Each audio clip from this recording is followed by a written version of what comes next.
Hello, it is Wednesday, March 9th, 2016, and welcome to the Multi-First Man Podcast, episode 23. Scooby-Doo, where are you? As always, I am your host, Jay Vincent. You can follow me on Twitter and Instagram at MultifariousMan, or follow the podcast and blog at www.multifariousman.com. On today's show, I am talking about my favorite animated television series and movies of all time. Now, there are no limitations to the eras or animation types that are being included, so you may have hand-drawn animation, you may have CGI, so you may hear about stuff from the early days of Walt Disney all the way through cartoons from today's CGI or CGI cartoons by DreamWorks or Pixar. And based on the title of the episode, you can probably guess that at least one of my favorites. As usual, expect to find some classics and unexpected gems. So, sit back, relax, and enjoy the show. Numerous and varied, greatly diverse and manifold. All the things I want to say that never been told. Demon Sinatra to Drake and Pharrell. When I'm listening to this week, you can never tell.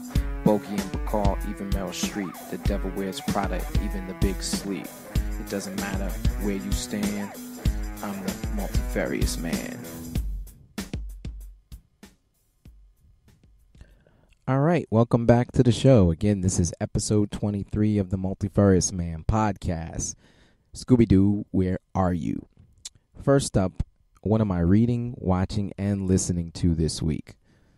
First book I discovered through a group I'm in on the website and app Goodreads. So basically there are user groups or news groups where you can connect with authors and other readers and writers. And in this one, there was a post by an author that was offering a free ebook version of his latest novel. And the only thing he was asking for was an honest review to be posted on Goodreads and Amazon. So I signed up, I reached out to the author, and, within a day, I actually was contacted back via email, and sure enough, the book arrived in my inbox. And the name of this novel is All Debts, Public and Private, and this is by Chad Sanborn. This book is about a kidnapping that takes place in a small town in the suburbs of Kansas City, Kansas. So it piqued my interest immediately because I have family from that area, and most novels, mysteries, thrillers don't take place in Kansas City, Kansas. So it was a really interesting read. I started it on Saturday, finished it same day. Definitely recommend it.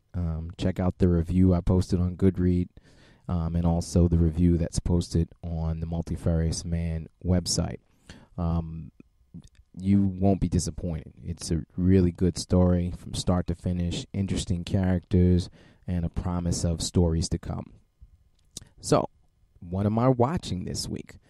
Well, it probably could have been one of two things, and it's because two of my favorite shows, one The Americans and the other Bosch, are going to be coming back within the next few days, or in fact a week. So The Americans is actually going to start its new season on FX coming up on the 16th. So I've been catching up and rewatching some of the episodes from the last season.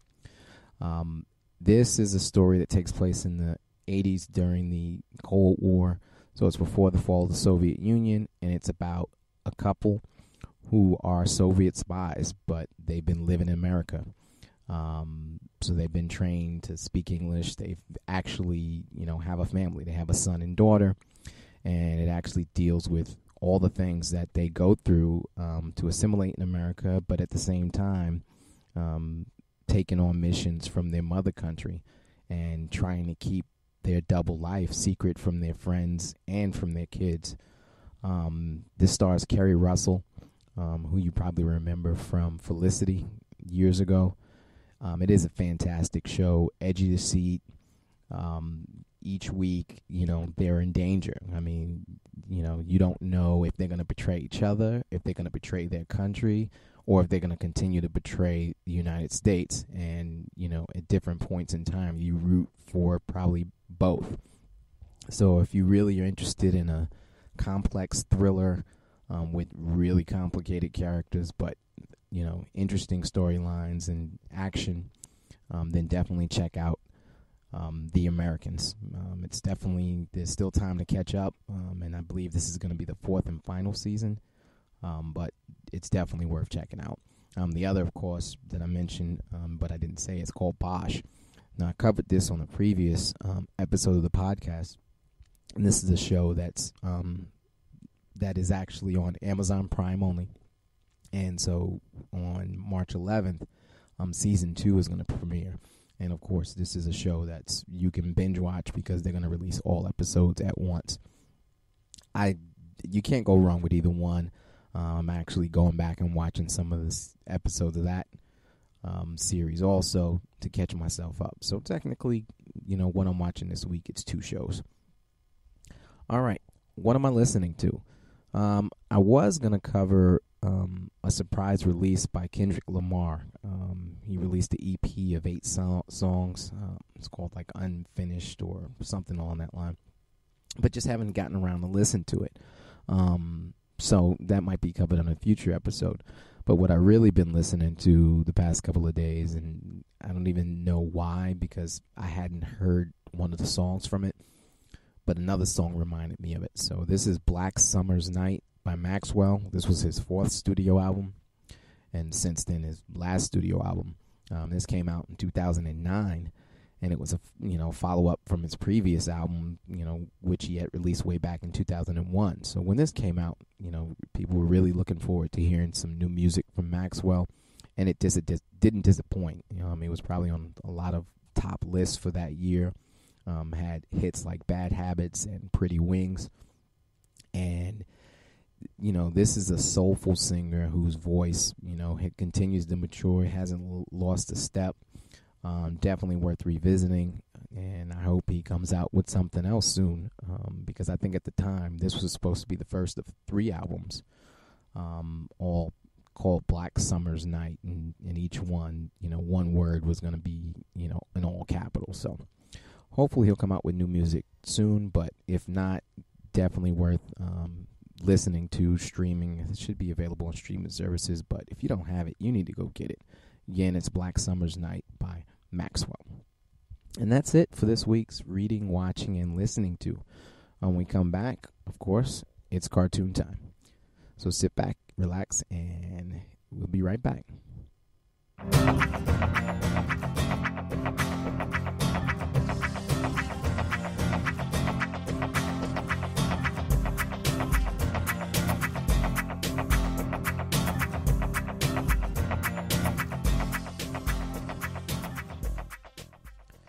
Welcome back to the show. Again, this is episode number 23 of the Multifarious Man podcast, and I am still your host, Jay Vincent.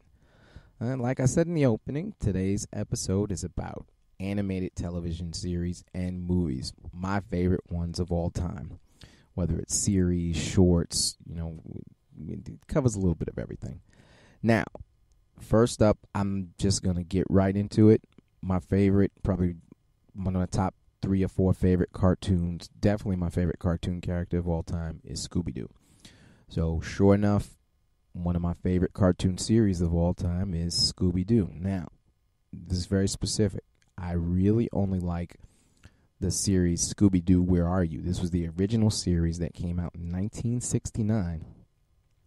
And if you've never heard of it, because this show has pretty much been on in forms of syndication or new episodes, since 1969. It revolves around 5 friends. Shaggy, Fred, Velma, Daphne, and the aforementioned talking dog, Scooby-Doo. They drive around country in a van called the Mystery Machine, and they stumble upon mysteries.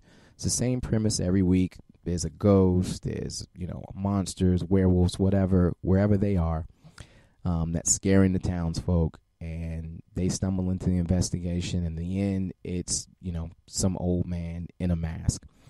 And of course, every episode ends with the bad guy saying, I would have got away with it if it wasn't for those those dang kids and that dog." So it's easy to pick up. It's foolish, silly fun. Every episode, Shaggy and Scooby get separated from Daphne, Fred, and Wilma, and Wilma and Velma, and get into trouble, get chased by the monster. They have music montages. It's a really fun show, and I can watch this over and over again. My kids have, like Scooby-Doo, although they like some of the newer ones, CGI, they've made new ones. I'm not a fan of one of the follow-up series, which was called the New Scooby-Doo Movies, where the episodes were longer, sometimes two-parters, and they'd have special guests, like Sandy Duncan as herself. Batman and Robin showed up. Harlem Globetrotters showed up a couple of times. The Three Stooges. So they really get out of hand. And later, they introduced Scooby Dumb and Scrappy Doo, and no. Keep the original, that's the one you want to watch. The original series, best ever. Definitely worth it. All right, next on the list is a film. And this came out in 2004, and it's The Incredibles. This is a fantastic, fantastic movie. Even if it wasn't a cartoon, it's still a great movie. It's about a family of superheroes. So, Mr. Fantastic and Elastigirl are superheroes, and a law is passed because, all the destruction that takes place when you're out superheroing, and people getting sued and cities being destroyed, so they were banned, they were outlawed. So years later, Mr. Incredible and Elastigirl are married. They have 3 kids. The kids don't know anything about their parents being superheroes in the past. So, of course, the story unfolds. Mr. Incredible gets back in the superhero game. It's a very funny, exciting story, definitely highly quotable. You can watch it over and over again, and it's really long. Your kids, you let them watch this. You can watch it as a family. It's great for road trips. In fact, we still put it in the DVD player in the car on road trips. And it's probably one of my favorite movies of all time, cartoon or not. Word is they're going to be making a sequel, finally, maybe in 2019. I hope so. Definitely want to hear and see what's going on with the Incredible family. All right, next on the list, Transformers the movie. Now, this was a cartoon that came out in 1986, and it was the movie version of the television series. Of course, the television series was basically put out to promote a line of toys. Doesn't matter why it was put out. This movie was fantastic. So here it is, 1986, seeing it in the movie theaters. It's the first time I could probably remember that a TV series that you loved was made into a movie. Now they do it all the time, live action, whatever. But this had, it's a full-length movie, had a wonderful, well-named cast. Had Judd Nelson starring as a character, had Leonard Nimoy, had Orson Welles, and it, had a fantastic story with Optimus Prime, Megatron, introduced other characters, people got to shine. It was world-spanning, big explosions, and, unexpected heroes fall and new heroes arise. This movie still holds up. How some things you can watch when you're a kid and then you watch years later and it's not as exciting. No, I have this on DVD and it's still worth watching. Transformers the movie. You can forget about the live action stuff. This is the one to see. Side note, you'll probably enjoy some of the latest series like Transformers Beast Wars, but series aside, see the movie. It's definitely worth it. Next, they, of course, as this next cartoon was a character that was created in the 40s, Woody Woodpecker. And when I was growing up, they showed reruns of the Woody Woodpecker show all the time on local stations in New York. One of my favorite cartoon characters with a silly laugh. He's a troublemaker. He's a good guy. And My favorites probably, it was created by Walter Lantz, 1940. I personally prefer the shorts, the small 3-5 minute cartoons that were made between 1950 and 1954. Grace Stafford, who actually did the voice of Woody Woodpecker probably for about 30 years, did the voices. These are the ones that probably most people remember and probably was shown the most. He had, his adversaries, his foils. You would see Chilly Willy the Penguin, Buzz Buzzard, Alligator, stuff like that. All of these, different characters with Woody Woodpecker, his niece and nephew, Knothead and Splinter. One of my favorite shows, and I don't even know where to watch it anymore. I'll probably have to get it on DVD, but definitely worth it.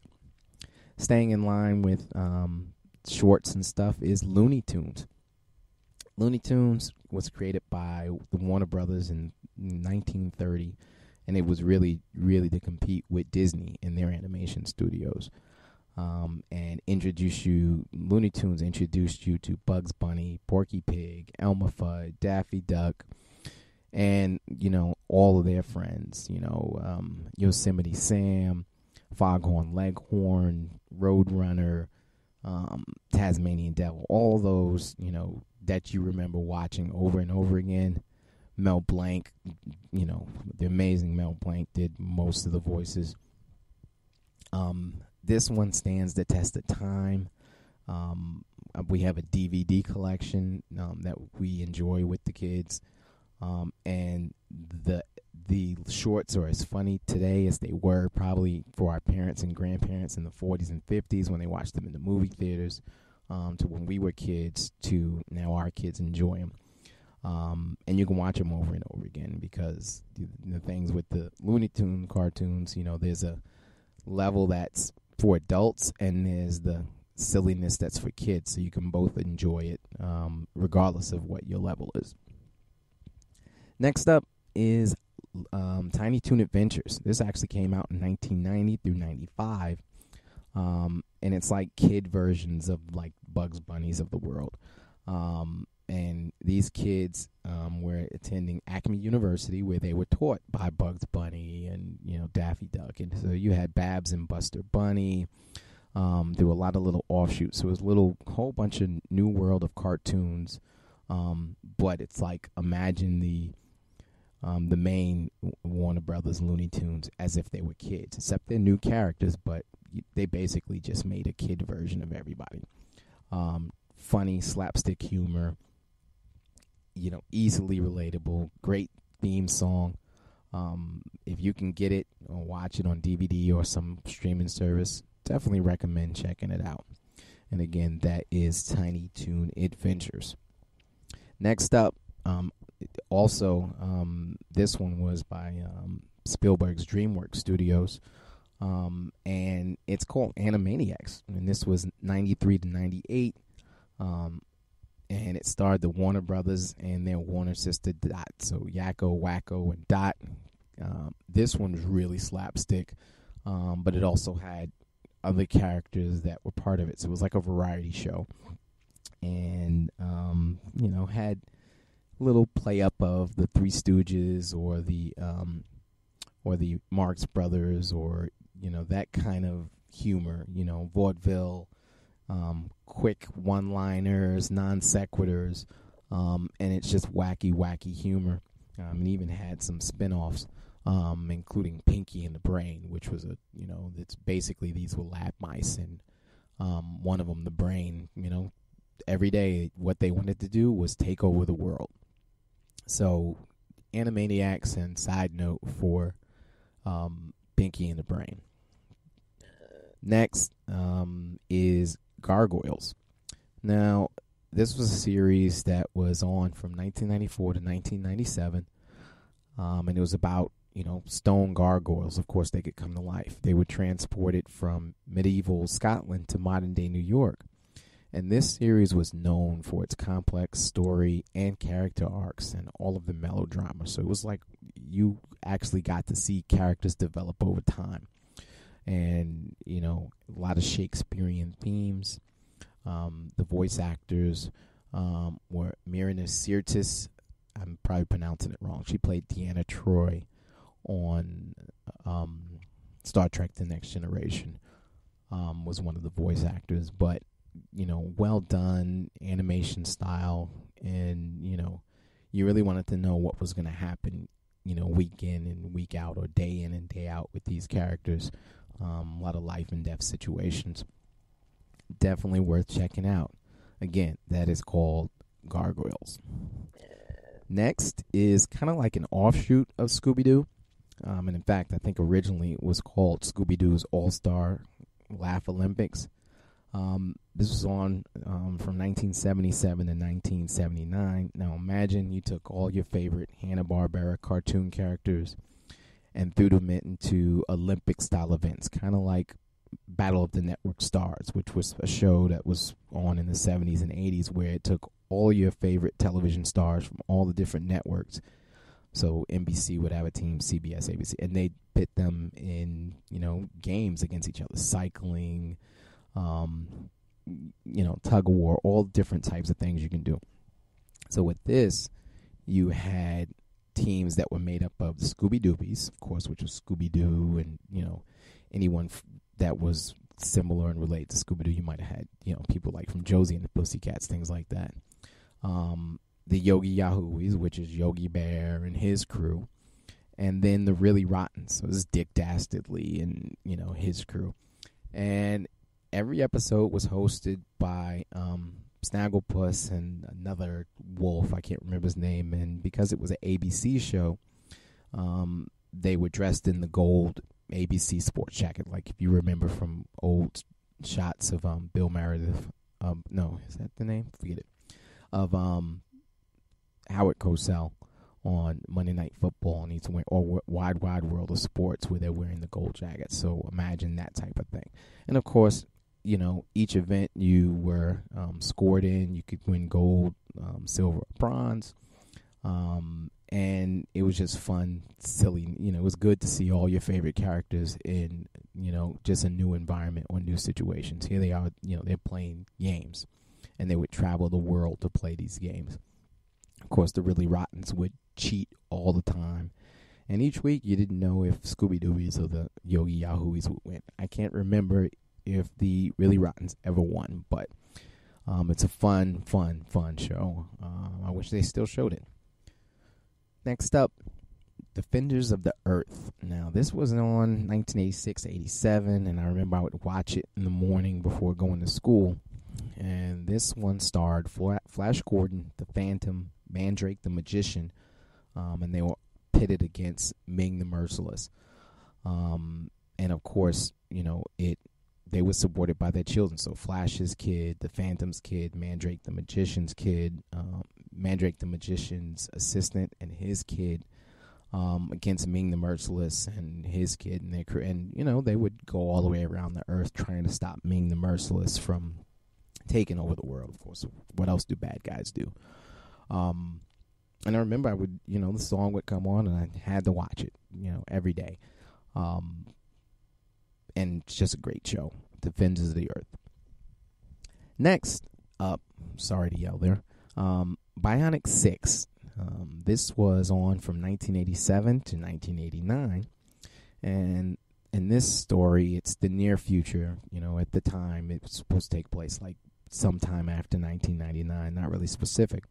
A scientist, world-renowned scientist, implants bionic technology in his family. So this is his wife, his natural-born children, and then adopted kids, to save them because a alien spacecraft, triggered an avalanche while they were on a ski trip in the Himalayas, and to save their lives, they were enhanced with bionics. So plus with the alien ship, so that their powers were all kind of enhanced, augmented.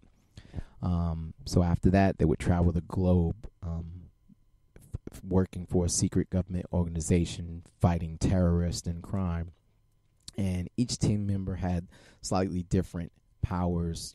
Some were faster, some were stronger, some were faster, and some were smarter and stronger. They could interface with technology or know kung fu. And I just remember when I watched the show, it's like, who didn't want to have bionics? You know, because growing up watching, you know, stuff like the $6 Million Man and the Bionic Woman, who didn't want to have, you know, a robot arm? Of course, you didn't want to almost die in an accident and have to get it because of that. But, you know, hey, I was a kid, and it was an enjoyable show. So sue me. Bionic 6.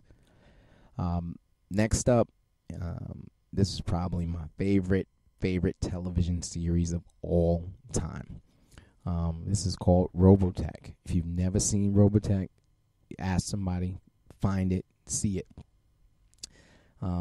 Now, originally this was 3 separate animated series that weren't even related when they aired in Japan from 1982 to 1984. So this is, when you think of Japanime or anime, this was, you know, this is that type of style.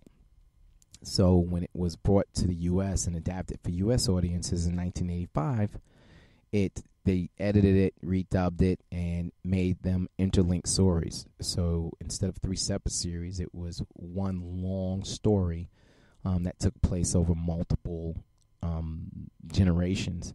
And they were the Robotech Wars. So the first Robotech War, which was the Macross Saga, and then the second Robotech War, which was the Masters, and then the final third Robotech War was the new generation. Now, what was exciting about this, it was probably the first anime televised in the U.S. that actually truly attempted to include the complexity and the drama of the original Japanese source material. It was serialized, so you'd have season-long story arcs and character development.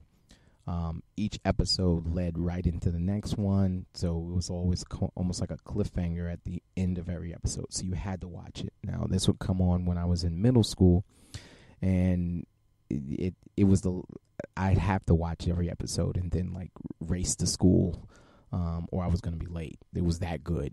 Never saw anything like it, and I don't think anyone's made anything since. I think the closest I've ever seen to it where you had to watch the next episode because of what happened is probably Alias, which of course was live action, Jennifer Garner, J.J. Abrams.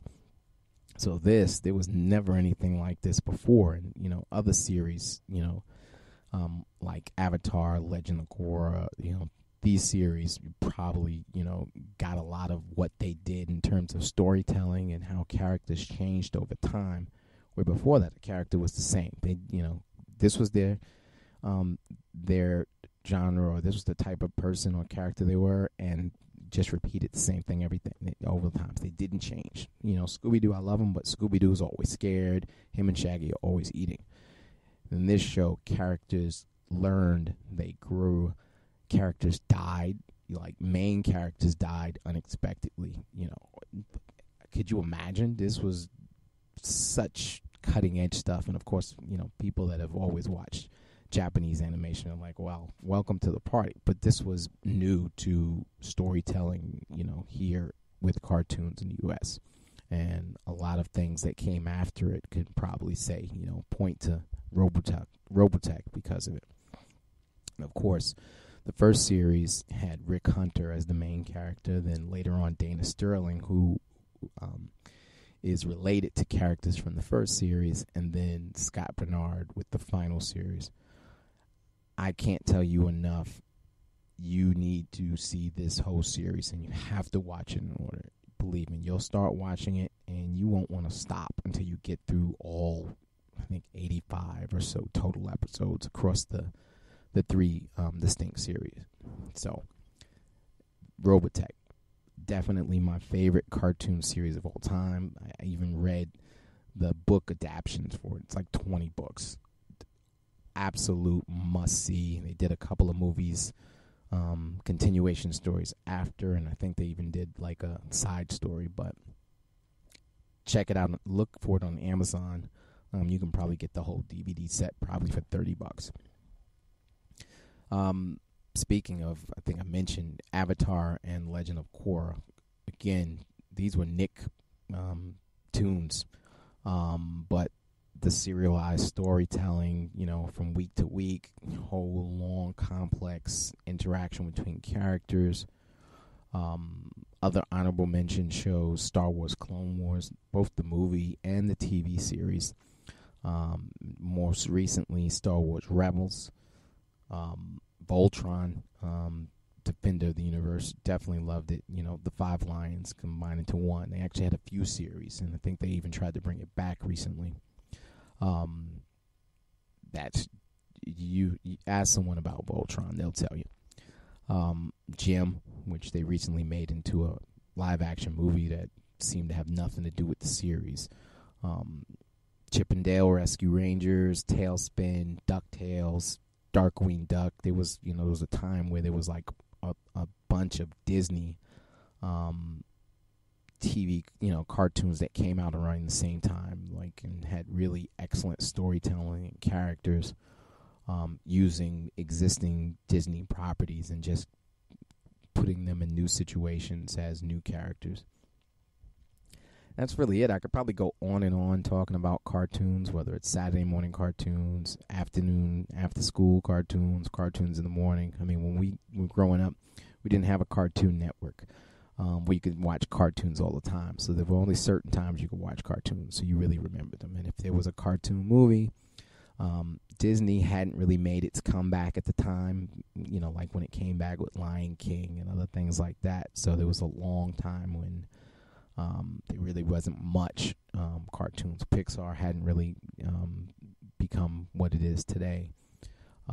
So, I mean, nowadays you can see any type of genre of animation, cartoon, between Netflix, DVD, all that stuff. You can find so much now, and there's probably a bunch more. Probably going to have to do a whole show just dealing with anime. Because there's so many fantastic movies and series that I haven't even had a chance to really watch yet, or ones that I did watch. So, be on the lookout. I'm definitely going to have to put together an episode that deals with anime just on its own. But other than that, that's really it. Those are my cartoons. Scooby-Doo, Robotech, always going to be my top and favorite. So I hope you enjoyed. Maybe there was something you haven't heard of before. If there's anything I missed, or you have something that you wanted to add, again, you can send me a note on Facebook at Multifarious Man 2015, or on the web page at www.multifariousman. You can add comments to this latest episode. You can send me a message or post a comment on Twitter at Multifarious Man, and on Instagram at Multifarious Man. So when I come back, I will wrap up the show. We will be right back.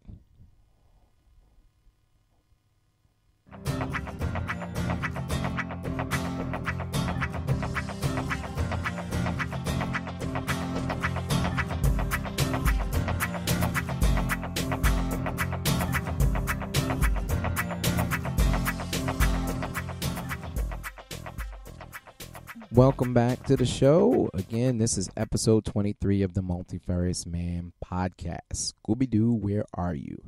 I hope you enjoyed the show. I hope, you have fond memories of cartoons that you watched when you were growing up, or your parents, or, maybe there's some shows that now you watch with your kids. There's just so much to choose for, and with the internet and streaming, it's all at your fingertip. There are complete websites and channels and streaming opportunities, so this stuff is out there, and people continue to create fantastic cartoons and animation. The genre is as strong as ever, so there's definitely something out there for every taste. Until next time, as I always say, why just be various when you can be multifarious? Peace out. Numerous and varied, greatly diverse and manifold. All the things I want to say that never been told. Demon Sinatra to Drake and Pharrell. When I'm listening to this week, you can never tell. Bogey and Bacall, even Meryl Streep. The devil wears Prada, even the big sleep. It doesn't matter where you stand, I'm the multifarious man.